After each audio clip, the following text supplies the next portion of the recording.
आने वाला week market के लिए बहुत इंपॉर्टेंट वीक हो सकता है क्योंकि 16 तारीख को फेड की इंपॉर्टेंट बैठक शुरू होने वाली है जिसमें रेट डिसीजन आने वाला है।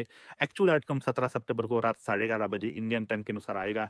12 बजे जेरोमी पावल का स्पीच होने वाला है। तो ये मार्केट मूविंग इवेंट हो सकता है एंड मार्केट में एक्सपेक्टेशन ये है कि दिस टाइम पावल will cut rates bye 25 basis points और जो एनुअल रेट है 4.25% वो कोर के आसपास आता होता है। हिस्टोरिकली मार्केट ने जब रेट कट हुआ है तो कैसे रिएक्ट किया है इसको अंडरस्टैंड करने की कोशिश करते हैं for short term and longer term. लेकिन उसके पहले लेट्स अंडरस्टैंड कि फेड रेट कट क्यों करना चाहता है क्योंकि उन्होंने पहले गाइडेंस दिया था कि जब इन्फ्लेशन 2% के पास आएगा तभी वो रेट कट करेंगे। लास्ट वीक जो सीपीआई का डेटा आया है वो 3.1% आया है, that is still 110 basis away from there base case of 2%। इसके बावजूद फेड रेट कट क्यों कर रहा है? Now let's try to understand कि हिस्टोरिकली जब US market at all time high trade कर रहा है और फेड ने रेट कट किया है तो मार्केट ने शॉर्ट टर्म और लॉन्ग टर्म में कैसे रेट किया है। मैं लास्ट 50 ईयर्स का डेटा आपको बताता हूँ 1980 से लेके। तो 20 टाइम्स ऐसा हुआ है कि market is trading at historic high and Fed ने रेट कट किया है। तो जो शॉर्ट टर्म है for next 30 days rate cut के बाद मार्केट ने मिक्स रिएक्शन दिया है। For 10 times market is close negative and for 10 times market is close positive. तो आने वाला October week can go either way.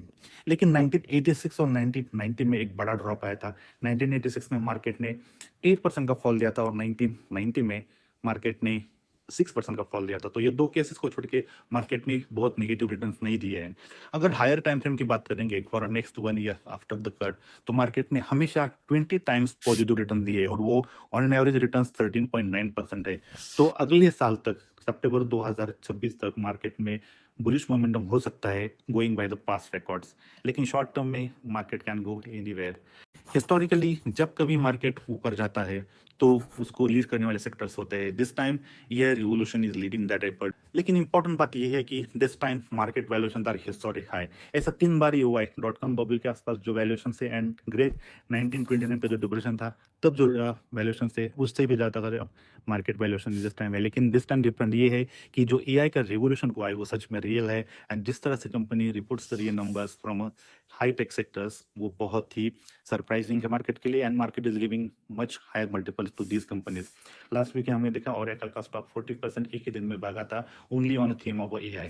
And for Indian market आने वाला 1 ईयर भी मुझे लगता है कि बुलिश हो सकता है। तो सितंबर अक्टूबर में जो भी डिप आएगी मार्केट में अगर आती है तो आइडेंटिफाई दोस क्वालिटी स्टॉक्स मिड कैप में जिसका अर्निंग 18-20% के आसपास ग्रोथ है। एंड फॉर नेक्स्ट 1 ईयर मुझे लगता है कि इंडियन मार्केट में भी एक अच्छा खासा मोमेंटम हो सकता है। उसको पार्टिसिपेट करने के लिए अभी से पोर्टफोलियो बिल्ड करना शुरू करेंगे एंड तो आने वाला टाइम इन्वेस्टर के लिए अच्छा हो सकता है। अगर आप पेज पर पहली बार आए हो तो फॉलो करें और ऐसे वीडियोस के लिए लाइक और शेयर करें। Thank you.